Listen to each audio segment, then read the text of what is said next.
మీ వరి పొలంలో కాలు పెడితే బుడకలు వస్తున్నాయా? అలాగే పాచిపట్టి ఉందా? అది సల్ఫైడ్ ఇంజురీ కావచ్చు, లేదా సల్ఫైడ్ నష్టం అని కూడా అనొచ్చు. దాని గురించి తెలుసుకుందాం. రైతులకు నమస్కారం. మన రైతు మన సలహాల కార్యక్రమానికి స్వాగతం. ఇప్పుడు ఇక్కడున్న వరి పొలంలో మనం సల్ఫైడ్ ఇంజురీని గమనించవచ్చు. ఇప్పుడు నేను అడుగు పెడతాను, బుడగలు కూడా మీరు చూడొచ్చు.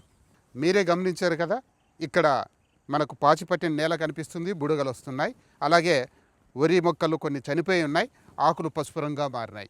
ఈ పరిస్థితి రావడానికి కారణం ఏమిటంటే నేలలో హైడ్రోజన్ సల్ఫైడ్ అనేటువంటి గ్యాస్ ఏర్పడడం. ఇప్పుడు ఈ వరి మొక్కను పీకి చూస్తే ఇక్కడ మీరే గమనించవచ్చు, కొద్దిగా వేరు నల్లబడింది, అలాగే కాండం కూడా నల్లబడుతుంది. సో ఈ పరిస్థితికి కారణం ఇక్కడ హెచ్టిఎస్ గ్యాస్ తయారు కావటమే.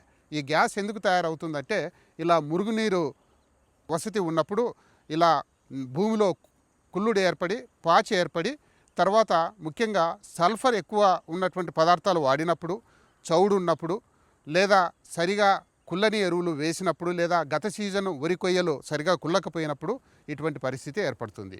దీన్ని నివారించేటువంటి పద్ధతి మరొక వీడియోలో తెలుసుకుందాం.